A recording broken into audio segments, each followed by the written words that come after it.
ناظرین اکرام، Simpson cartoons کے بارے میں یہ بات مشہور ہے کہ ان کارٹونز میں دکھائے گئے کئی واقعات کچھ سال بعد سچ ثابت ہو جاتے ہیں۔ کئی لوگ یہ بھی سمجھتے ہیں کہ سمپسن کارٹونز میں مستقبل کی پیشن گوئیاں کی جاتی ہیں جو کہ اکثر سچ ثابت ہوتی ہیں۔ اسی طرح ان کارٹونز میں پاکستان کے متعلق بھی کچھ پیشن گوئیاں کی گئیں جو کہ بہت خطرناک ہیں۔ ان میں سابق پاکستانی وزیر اعظم عمران خان کے بارے میں بھی یہ دکھایا گیا ہے کہ وہ شدید کرائسس سے گزر رہے ہیں۔ پیشن گوئی کے عین مطابق آج ہم دیکھ رہے ہیں کہ عمران خان کو شدید مشکلات کا سامنا کرنا پڑ رہا ہے۔ کیا یہ واقعی ایک پیشن گوئی تھی جو کہ آج سچ ثابت ہو رہی ہے؟ اور پاکستان کے بارے میں ایسی کون سی خطرناک باتیں کہی گئی ہیں جس سے سبھی لوگ پریشان ہیں؟ ناظرین، یہ سب کچھ ہم آج کی اس ویڈیو میں جانتے ہیں، لہٰذا آپ سے گزارش ہے کہ ویڈیو کو آخر تک ضرور دیکھیے گا۔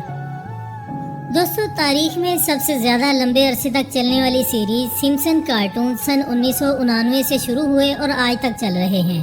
ان کارٹونز کو یونائیٹڈ اسٹیٹس آف امریکہ میں رہنے والے میٹ گریوننگ تیار کرتے ہیں، جن کی عمر تقریباً 70 سال ہے۔ اس کا عقیدہ یہ ہے کہ خدا کی موجودگی کے بارے میں پتہ لگانا ناممکن ہے، یعنی وہ خدا پر نعوذ باللہ یقین نہیں رکھتا۔ اس کے بنائے ہوئے سمپسن کارٹونز اس وجہ سے نہایت مشہور ہیں کہ اس میں دنیا میں ہونے والے تقریباً سبھی بڑے واقعات کا ذکر کیا جاتا ہے، اور کئی ایسے واقعات ہیں جو کہ کارٹونز میں دکھانے کے بعد حقیقت بن جاتے ہیں، جس کی وجہ سے کئی لوگوں کا یہ ماننا ہے کہ سمپسن کے پیچھے کام کرنے والے لوگ مستقبل کا حال جان سکتے ہیں۔ لیکن دوستو، غور کریں تو ممکن ہے کہ کارٹونز میں دکھائے گئے واقعات کا سچ ہونا ایک اتفاق ہو، اور یہ بھی ممکن ہے کہ یہ سب کچھ کسی بڑے پلان کا حصہ ہو۔ جتنی دفعہ کارٹونز میں دکھائے گئے واقعات آگے جا کر سچ ثابت ہوئے، اس سے یہی بات سچ لگتی ہے کہ ان سب کے پیچھے ایک بہت بڑی پلاننگ کام کر رہی ہے، اور یہ بھی ممکن ہے کہ ان کے پیچھے کوئی خفیہ آرگنائزیشن کام کر رہی ہو۔ جیسا کہ اس کارٹون سیریز کی ایک قسط میں یہ دکھایا گیا تھا کہ ڈونلڈ ٹرمپ الیکشن میں حصہ لیں گے اور امریکہ کے صدر منتخب ہوں گے، اور سن 2016 میں بالکل ایسا ہی ہوا، یہاں تک کہ جو سینز کارٹون میں دکھائے گئے تھے ڈونلڈ ٹرمپ کے الیکشن جیتنے کے بعد وہی مناظر حقیقت میں بھی دیکھنے کو ملے۔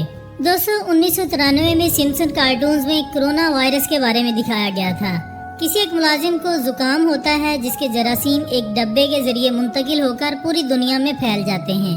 سیریز میں یہ بھی دکھایا گیا کہ یہ وائرس پوری دنیا میں بڑی تیزی سے پھیلتا ہے، اور ہم نے دیکھا کہ سن 2019 کے آخر میں کرونا وائرس بہت تیزی سے پھیلنا شروع ہوا اور پوری دنیا میں پہنچ گیا، جس سے کئی ہزاروں بلکہ لاکھوں لوگوں کی جان بھی گئی۔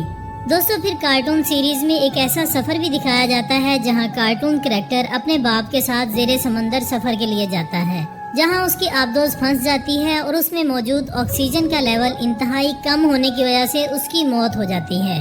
کچھ ہی عرصہ پہلے ہم نے اس کو بھی حقیقت بنتے دیکھا جب اوشن گیٹ کی ایک سب میرین 5 سیاحوں کے ساتھ ٹائٹینک کا ملبہ دیکھنے کے سفر پر روانہ ہوئی، لیکن اس کا رابطہ زمین سے ختم ہوا اور سب مسافروں کی موت ہو گئی۔ ان کے بارے میں یہ بھی کہا گیا کہ ان کی آکسیجن کی کمی کی وجہ سے موت ہوئی ہے۔ البتہ ایک نظریہ یہ بھی پیش کیا گیا کہ انکلوژن کی وجہ سے، یعنی ایٹماسفیرک پریشر انتہائی کم ہونے کی وجہ سے یہ سب میرین تباہ ہوئی۔ تو دوستو، پھر بھی یہ واقعہ کارٹونز میں دکھائے گئے واقعے سے کافی حد تک ملتا جلتا تھا۔ ان کے علاوہ بھی کئی ایسے واقعات تھے جو کہ کارٹون سیریز میں سالوں پہلے دکھائے گئے اور اس کے بعد دنیا نے ان کو حقیقت میں بدلتے اپنی آنکھوں سے دیکھا۔ ناظرین، دنیا میں ہونے والے کئی بڑے واقعات کے ساتھ ساتھ ان کارٹونز میں پاکستان کے بارے میں بھی بات کی گئی ہے۔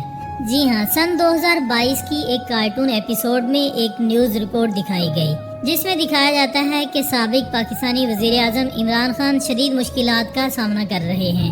تجزیہ نگار کہہ رہے ہیں کہ جس طرح عمران خان آج کل مشکل حالات کا سامنا کر رہے ہیں، یہ سمپسن کی پیشن گوئی پوری ہو رہی ہے۔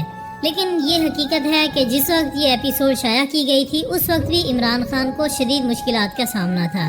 ممکن ہے کہ اس وقت کارٹونز میں اس وقت کے حالات کی طرف اشارہ کیا گیا ہو، اور یہ بھی ممکن ہے کہ ان حالات کو دیکھتے ہوئے مستقبل کے بارے میں اندازہ لگایا گیا ہو کہ عمران خان کو مزید مشکلات کا سامنا کرنا پڑ سکتا ہے۔ اسی طرح سن 1995 میں ان کارٹونز میں یہ دکھایا جاتا ہے کہ انڈیا نے پاکستان پر حملہ کر دیا ہے۔ جس وقت یہ ایپیسوڈ پبلش کی گئی اس وقت پاکستان اور انڈیا کے درمیان کوئی شدید اختلافات نہیں تھے، لیکن سن 2001 میں انڈیا میں ایک دہشت گرد حملہ ہوا جس کا الزام پاکستان پر لگایا گیا۔ اس وجہ سے پاکستان اور انڈیا کے تعلقات انتہائی بگڑ گئے۔ بہرحال نیوکلیئر حملے کی یہ بات تو اب تک سچ ثابت نہیں ہوئی، پھر بھی یہ ایک انتہائی خطرناک اشارہ تھا، خواتین حضرات، اسی طرح ایک اور ایپیسوڈ میں یہ دکھایا جاتا ہے کہ سن 2015 میں پاکستان کو شدید مسائل کا سامنا کرنا پڑے گا، جس کی وجہ سے پاکستان کے ٹکڑے ہو سکتے ہیں اور یہ ملک مختلف قوموں میں تقسیم ہو جائے گا، جو کہ اللہ تعالیٰ کا شکر ہے کہ اب تک یہ پیشن گوئی سچ ثابت نہیں ہوئی۔ لیکن اگر ہم ذرا حالات پر غور کریں تو اسے حقیقت بنانے کے لیے بہت پلاننگ اور سازشیں کی گئیں۔ بلوچستان میں حالات انتہائی خراب کیے گئے، وہاں تنازعات پیدا کرنے کی بہت کوششیں کی گئیں کہ وہ کراچی میں فساد پھیلانے کی کوششیں کرتا رہا۔ بہرحال بات یہ ہے کہ ان کارٹونز میں دکھائے گئے یہ سب واقعات سچ نہیں ہوتے، مگر جو واقعات حقیقت بن جاتے ہیں انہیں ایسا مشہور کیا جاتا ہے کہ لوگ بہت زیادہ متاثر ہو جاتے ہیں۔ ناظرین، یہ تو ایک کھلی حقیقت ہے کہ غیب کا علم اللہ تعالیٰ کے سوا کسی کو نہیں ہے۔ مستقبل کے بارے میں کوئی پتہ نہیں لگا سکتا سوائے اس کے کہ جو اللہ تعالیٰ بتا دیں۔ پھر کس طرح یہ ممکن ہے کہ ان کارٹونز میں دکھائے گئے واقعات سچ ثابت ہو جاتے ہیں؟ دراصل کارٹونز ایک لمبے عرصے سے چل رہے ہیں اور 34 سال سے ان کارٹونز کی مختلف ایپیسوڈ نشر کی جا رہی ہیں۔ ان میں مختلف واقعات اور کہانیاں پیش کی جاتی ہیں۔ جب کئی کہانیاں اتنے لمبے عرصے سے دکھائی جا رہی ہیں تو ان میں سے کچھ کہانیوں کا سچ ثابت ہونا کوئی حیرت کی بات نہیں ہے۔ دوسرا یہ کہ یہ کارٹونز یہودیوں کے ذریعے کنٹرول کیے جاتے ہیں اور وہ واقعات کی پیشن گوئی نہیں کر رہے بلکہ دنیا کے کئی واقعات کو بڑے لیول پر کنٹرول کر رہے ہیں۔ وہ مستقبل جاننے کی صلاحیت نہیں رکھتے بلکہ اپنی طاقت اور دولت کا استعمال کرتے ہوئے چیزوں کو اپنی مرضی کے مطابق موڑ دیتے ہیں۔ دنیا کے حالات کو دیکھتے ہوئے کوئی چیز پہلے کارٹون میں دکھائی جاتی ہے اور پھر پلان کے مطابق اس کو حقیقت بنانے کی کوشش کی جاتی ہے۔ ڈونلڈ ٹرمپ کے صدر بننے کی مثال لیں تو جس وقت یہ کارٹون بنائے گئے اس وقت ٹرمپ کا سیاست سے کوئی تعلق نہیں تھا، بلکہ وہ ایک کامیاب بزنس مین تھا، لیکن اس نے اقتدار میں آنے کے لیے وہ سب کچھ کیا جو یہودی چاہتے تھے۔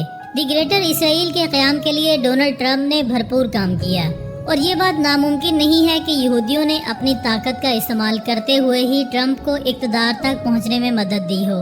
اسی طرح ان کارٹونز میں ڈیجیٹل گھڑیوں کے تیار ہونے سے پہلے ان کے بارے میں دکھایا گیا تھا۔